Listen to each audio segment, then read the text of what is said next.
말씀은 공동체로서 하나님의 백성들이 어떻게 실제 생활에서 살아가야 하는가, 일상생활에 예수 믿는 사람들이 살아가는 생활 원리라고 해도 되겠습니다.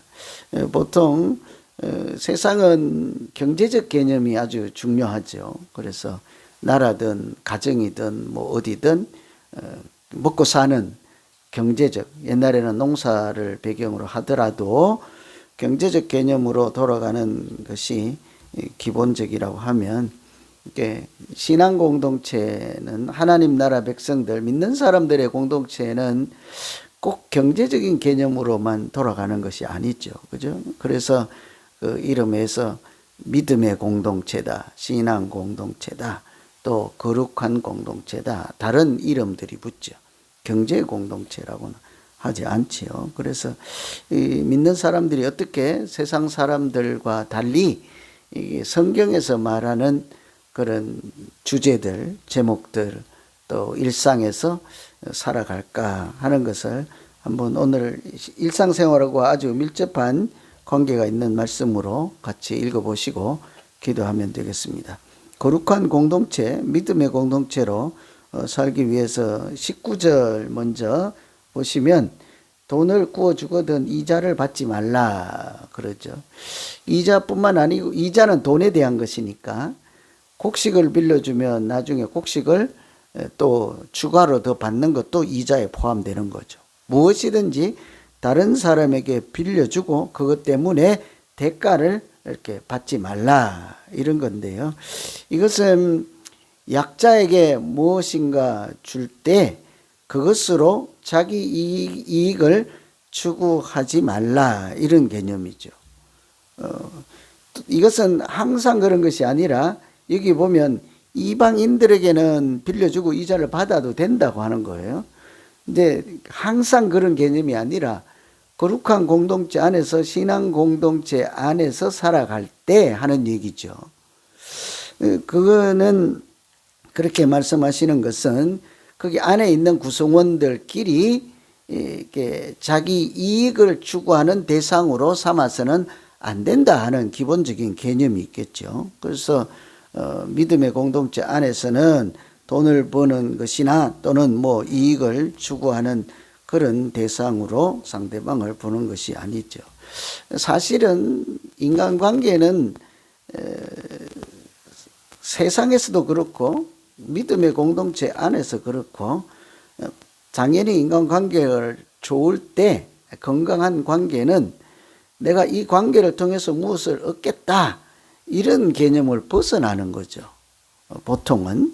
그래서 무엇을 얻으려고 하는 관계, 특히 믿음의 공동체 안에서는 그렇게 해서는 안 된다. 이까지가 이제 설명입니다. 왜 그럴까가 우리 문제죠. 우리 이제 오늘 기도하시고 생각하고 묵상해야 되는 것. 왜 거룩한 공동체, 신앙 공동체, 하나님을 믿는 사람들 안에서는 상대방을 이렇게 빌려주고 이자를 받지 말아야 될까? 뭐 현실적인 이야기로는 교회 안에서 경험상 알겠지만, 이렇게 돈 거래를 하다 보면 어때요? 사람도 잃고 돈도 잃고, 또 더 결정적인 건 뭡니까? 하나님도 잊어버려요. 하나님도 잃어버리죠. 그러니까 신앙에서 굉장히 중요한, 우리는 신앙에 이제 목숨 걸고 신앙이 기본으로 사는 사람들, 믿음으로, 이게 거룩한 공동체의 기본이 이제 하나님이잖아요. 하나님 중심, 하나님의 뜻을 따라 살아가는 사람들인데, 잘못하다가 하나님도 잃어버리고, 그 영혼을 구원하는 천하보다 귀한 생명도 잃어버리고, 나 자신도 신앙이 무너지는 것이라면 이 외에 다른 것이라도 사실은 하면 내 믿음 생활에 도움이 안 되죠. 그래서 이렇게 많은 사람들 이제 전도하려고 이렇게 만나보고, 실족한 사람들을 만나보면 사연들이 다 있잖아요. 교회에서 상처받았다, 어떻다.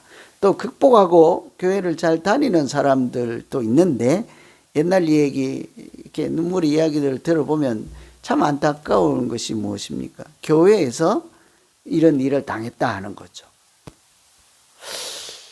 얼마 전에 젊은 사람 제가 한번 이제 전도하려고 만났는데 그러더라고요. 교회에 상처를 많이 받았다. 다른 깊이 얘기 안 해요. 젊고 뭐 아주 낯선 사람이고 하니까. 왜 그러냐 이러니까. 권사님한테 돈을 띠겼대. 그래서 지인장 나를 좀 만나지. 그러면 안 띠겼을 거던데. 왜 우리는 분명하잖아요. 교회에서 권사님에게 돈 빌려주면 안 된다. 나는 100번 그렇게 할 거니까. 권사님뿐만 아니라 장로님들에게 기업을 통째로 넘어간 분들도 있고 그렇죠. 멀리 할 것도 없죠. 뭐 우리 가족 중에도 있습니다.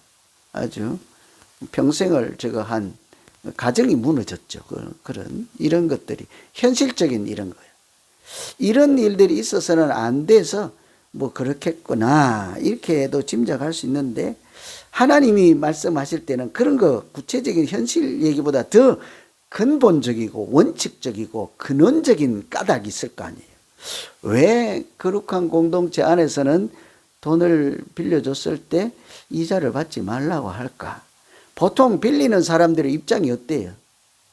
연약한 자들, 다급한 사람들, 어디 손을 내밀어도 아무도 해결해 줄 수 없는 그런 곳에 있으니까 가까이 있는 사람, 믿을 만한 사람에게 어디에서 늘 가서라도 손을 내미는 연약한 사람들이잖아요. 그런 사람들에게 우리 믿는 자들이 마땅히 이렇게 어떻게 대우하고 어떻게 처신해야 될까요? 나도 당신과 똑같이 우리 다 뭡니까? 여기 보면 가나안 땅에서 어떻게 하신 일이 나오죠.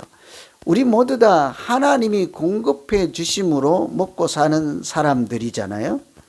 그래서 먹고 사는 일을 먼저 추구하지 않고 먼저 그의 나라와 의를 추구하는 것도 하나님께서 공중에 나는 새도 입히시고 들의 꽃 백합화도 입히시고 먹이시는 분인 것을 믿음으로 믿고 사는 사람들이잖아요. 그래서 우리가 일상생활하는 가운데 우리 서로에게 하나님이 공급자인 것을 그 사람에게도 보여주며 증거자로 살아가야 되는 거죠. 그래서 뭐 여러 길게 설명할 것이 아니라 나도 당신도 하나님의 은혜로 사는 사람입니다. 이런 것을 보여주는 것이 거룩한 공동체인 것이죠. 그래서 우리는 경제적 개념이 아니라 하나님의 뜻이 중심이요. 또 연약한 자도 불쌍히 여기고 입히시는 하나님을 아버지라고 부르는 공동체이다. 그러면 굳이 뭐 돈의 이자가 아니라 어떻게 해야 되는지에 대해서 금방 나타났죠. 오늘 제가 세 번째 따로 다루려고 했습니다만 세 번째 거를 첫째 거 같이 하면 24절 한번 읽어보실까요? 24절 내 이웃의 포도원에 들어갈 때 마음대로 포도를 배불리 먹어도 된다. 그러나 그릇에 담지는 말라. 이것은 배고픈 사람이 남의 밭에 가서 실컷 먹어라. 된다는 거죠. 허용한다. 근데 뭐 어떻게는 하지 말래요? 그릇을 가져가서 집에 따가지고 가지는 말라. 욕심을 내지 말라. 또는 그 남의 것을 네 것으로 가져가 하지 소유를 변경시키지 말라. 이런 것이잖아요. 먹는 사람 입장입니다. 근데 밭주인 어때요? 밭주인 입장에서는 지나가는 나그네가 배고파서 들어왔을 때 포도 한 송이 따먹거든 뒤통수를 때리지 어떡할까요? 그거 이제 우리 때릴까요 말까요? 요즘은 때리지 그죠? 근데 때리지 말라. 그래서 추수할 때 어떻게 합니까? 추수할 때 우리 지난 작년에 우리 옆집에 히스패닉 엘살바도르에서 오신 분인데 홍시 따가지고 날 다 주더라고요. 자기들은 안 먹는데 올해 가을에 그분한테 또 홍시 얻어 먹자고요. 만한 거. 근데 위에 따기도 어렵겠지만 놔두더라고요. 거기에 항상 새들이 와요. 다람쥐도 와요. 이렇게 그 사람은 아니지만 그 분들도 먹어야 될 거 아니에요. 새도 먹고 다람쥐도 먹고. 그래서 이런 개념처럼 그 성경에도 추수를 할 때 다 추수하지 말고 모퉁이에 남겨두래잖아요. 그래야 룻기 같이 이삭 죽기 같은 걸 할 수 있을 거 아닙니까? 그래서 하나님이 먹이시고 입히신다는 것을 신뢰를 해야 남의 같은 밭에 가서 이삭이라도 주워서 먹고 하나님 신앙을 회복하고 다시 인생도 회복하잖아요.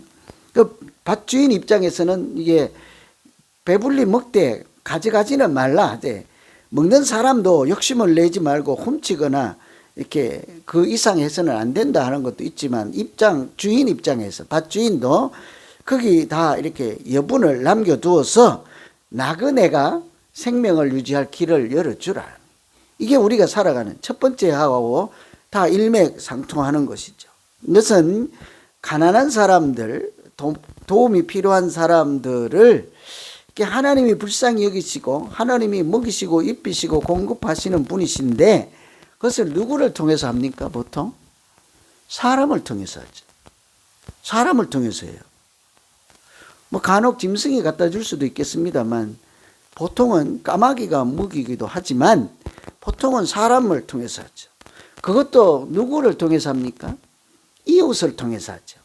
가장 가까이 있는 사람. 멀리 있는 사람은 저 사람이 굶는지 아픈지 몰라요. 가까이 있는 사람들을 통해서 우리 마음이 하나님의 손이 되게 하고 은혜의 통로가 되게 하시고 공급하는 수도관이 되게 해서 그것이 전달되게 하는 거죠. 그래서 우리가 일상생활에 가난한 자를 보거나 또는 내가 넉넉해서 빌려줄 때 공동체 안에서는 어떻게 해야 되는지를 알 수가 있는 거예요. 근데 이 중에 은행장님 계십니까? 은행장님?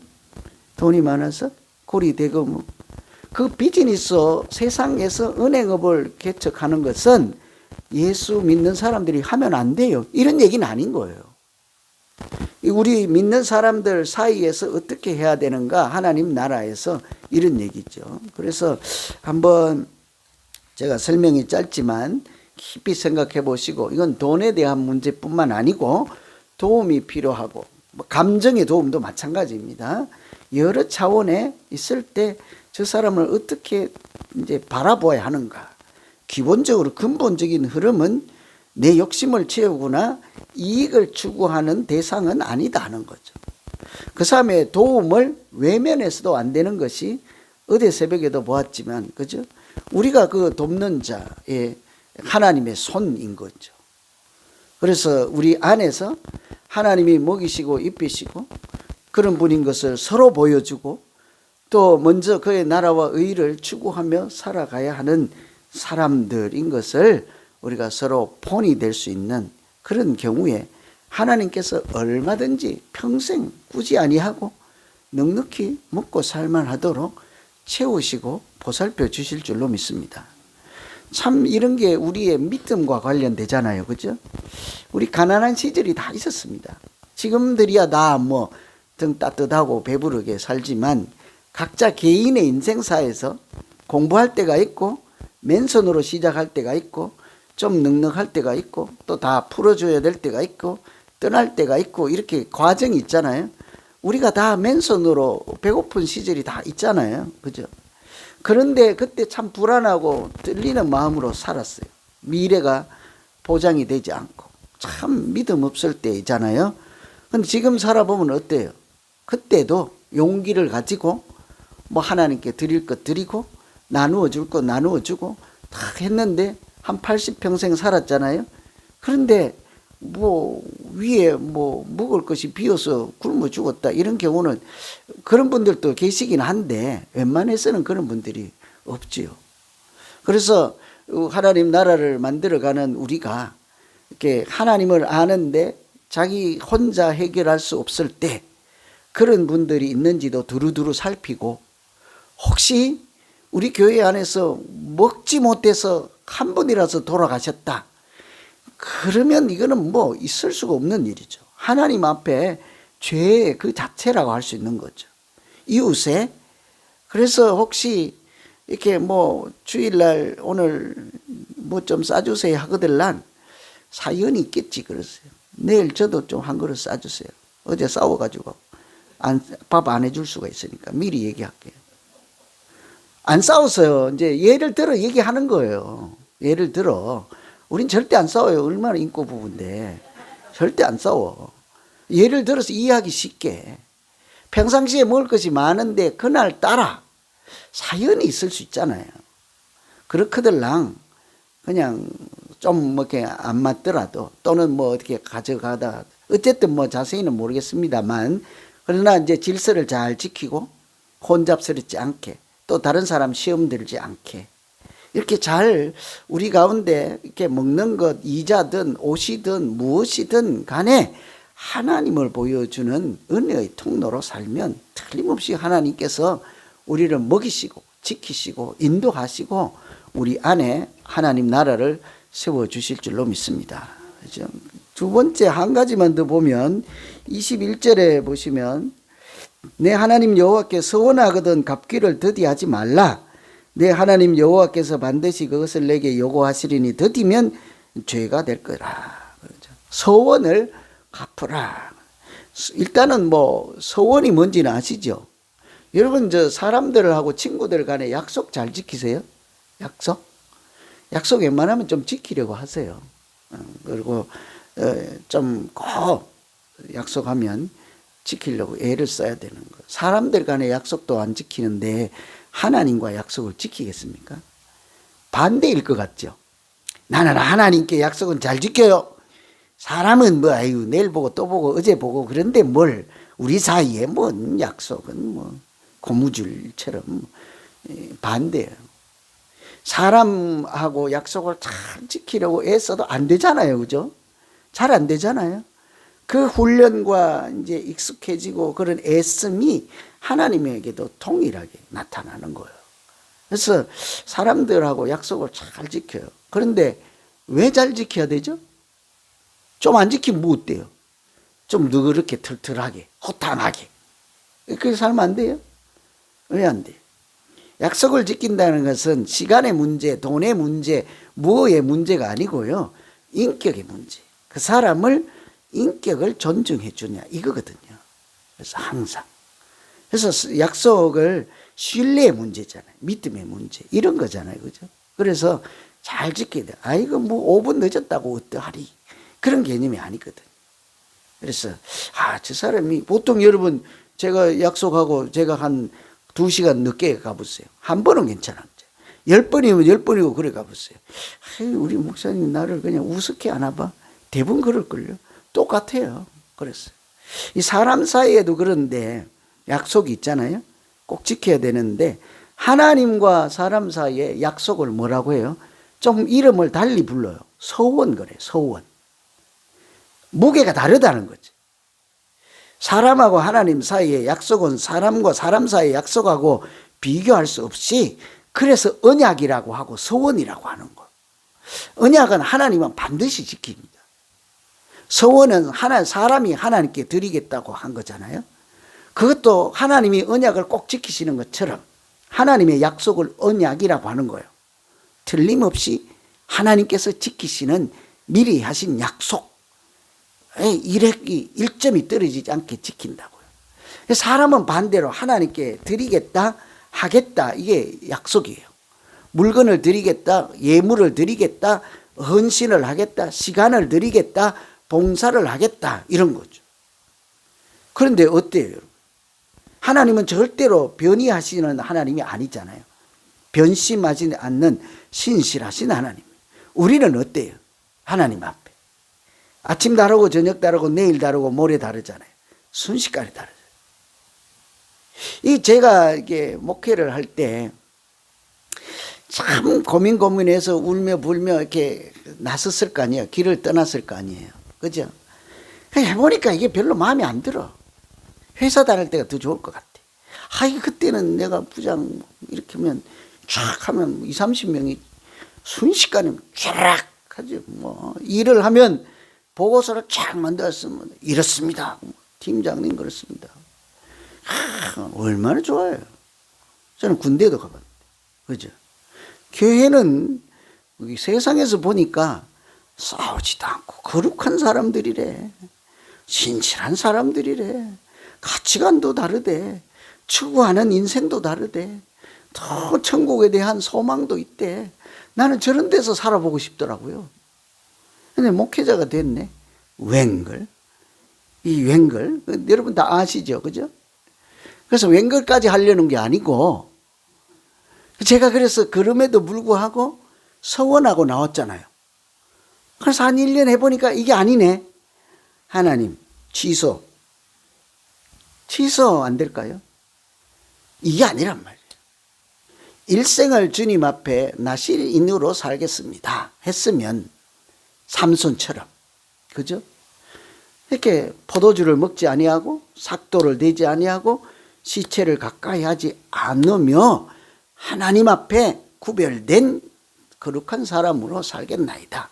이틀 살아보고 힘들다고 그냥 두고 3일 살아보고 안 되겠다고 불가능하다고 포기하고 이런 것이 아니란 말이에요. 그러니 삼손이 마지막까지 어떻게 해요? 기둥을 무너뜨리면서라도 자기에게 주어진 일을 해가며 자기 목숨까지 바치는 지경까지 가잖아요. 중간에 타락하고 넘어지고 우여곡절이 있었습니다만 끝까지 가는 거예요. 이게 서원이. 서원은 행하라. 더디면 그 자체도 죄가 된다. 그래서 이 서원을 꼭 행해야 된다는 것은 느낌으로 알겠습니다만 이제 여러분 숙제예요. 왜 그래야 되죠? 왜 꼭 지켜야 되죠? 사람에게도 약속도 취소해도 되는데 왜 그러죠? 서원도 잘못한 서원은 차라리 하나님 앞에 나가서 취소할 수 있습니다. 가능합니다. 잘못했으면. 하나님 나 저놈 꼭 죽이고 말 거예요. 하나님 앞에 약속을 했네. 내용이 어때요? 해서는 안 될 약속이잖아. 그거 빨리 가서 취소해야죠. 어제는 제가 분이 나서 어쩔 줄 모르고 그랬습니다. 하나님 불쌍히 여겨주시고 없던 일로 하시죠. 그러면 하나님 안 된다 이 자식아. 말했으니까 반드시 해야 된다. 가서 해라. 그러지 않는다고요. 서원은 취소할 수 있는데 대부분의 서원은요. 우리 문제라고. 취소할 서원이하고 사실은 해야 되는 서원이거든요. 왜 그래야 될까? 왜? 이게 이제 오늘 기도하실 내용이요. 아까도 이제 왜 가난한 자를 이렇게 그래야 되는가? 왜는 여러분이 기도하시고 응답 받는 거예요. 여러분이 찾아가는 거예요. 믿음의 길을. 여러분 내공 있잖아요. 오래 신앙생활 했고 말씀도 있잖아요. 기도하시면 하나님이 답 주실 거예요. 이 두 번째 문제도 마찬가지예요. 서원의 문제도. 지킬 건가 말 것인가 이제 기도하시라고요. 왜? 하나님 왜 지켜야 되죠? 나는 성격이 이렇게 막 우유부단하거나 아니면 잘 바뀌어요. 그럼 성질대로 살면 되지 뭘 하나님 꼭 지키라고 그래요. 왜일까? 제가 생각할 때는 하나님은 언약을 반드시 우리에게 지키신다고 그러잖아요. 하나님은 꼭 지켜요. 우리는 어떻게 될까요? 하나님을 닮아가는 사람이잖아요. 하나님을 따라가는 사람이잖아요. 하나님께 영광을 돌리는 사람이잖아요. 그러니 어떻게 해요? 하나님처럼 흉내라도 내야 될 거 아닙니까? 그러니까 서원이라고 하는 것, 하나님께 약속을 지키려 애를 써야 되죠. 성경에 나오는 꼭 기억해야 되는 창이 몇 가지 있는데 다 하겠지만 아주 인상적인 대목이 있잖아요. 창세기 15장. 나 우리 교회는 공부 잘하는 교회 되면 좋겠어. 성경 공부. 창세기 15장 뭐 있어요? 횃불 언약이지. 몰라 나는 그건 추측으로 하는 거예요. 횃불 언약이지. 거기 보면 이제 아브라함 나오는데 자손을 주겠다. 무별과 같이 주겠다. 모래알처럼 주겠다. 아니 그걸 어떻게 믿어요 하나님? 못 믿냐? 그러면 짐승을 잡아서 고랑을 타고 쪼개서 이렇게 거기에 이렇게 놓아라. 그럼 거기에 이렇게 놓으면 가운데 고랑에 피가 흥건하잖아요. 거기 보통 옛날에 관습이 약속을 하고 이렇게 하면 거기 지나가는 거예요. 서로 너 먼저 지나가. 약속 꼭 지키는 거 이제 맹세를 해. 그럼 너도 그럼 지나가. 맹세해. 무슨 맹세예요? 안 지키면 요렇게 된다는 거예요. 짐승을 반쪽 쪼갠 것처럼 너도 목숨 걸고 지키겠다는 보장인 거예요. 의식이에요. 하나님이 그때 그 관습을 따라 아브라함에게 자손을 주겠다. 무별같이 모래알같이 되겠다. 아브라함이 어떻게 믿냐고요. 하나님 어떻게 해요? 내가 여기를 지나가겠다. 성령의 불이 거기 피가 흥건한 고랑을 지나갔잖아요. 반드시 그렇게 하겠다. 참 감동적이고 있을 수가 없는 일이죠.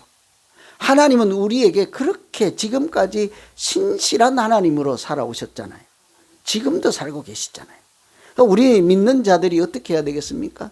하나님의 신실함 그 모양을 따라 이렇게 오늘도 흉내라도 내면서 가는 것이 사람이잖아요. 연약한 것이 있으니까. 그러니까 이제 제가 생각할 때 신실하신 하나님, 언약을 지키시는 하나님이므로 우리도 마땅히 서원한 것을 이행하고 행하면서 하는 것은 자녀로서의 아버지에 대한 도리인 거죠. 그래서 여러분들도 이제 한번 생각, 오늘은 두 가지 가지고 기도하겠습니다. 다른 사람 연약한 자들을 어떻게 할 것인가? 하나님께 약속한 것들을 어떻게 할 것인가? 답은 여러분 기도 가운데 얻으시고 또 나머지 기도도 같이 하겠습니다. 오늘 같이 한번 기도하겠습니다. 말씀 기도하는 시간입니다. 제 기도 듣지 말고 자기 기도하는 거예요. 각자가 큰 소리 내서 통성으로 하셔도 되고 속으로 해도 됩니다. 각자 기도하겠습니다. 하나님 아버지,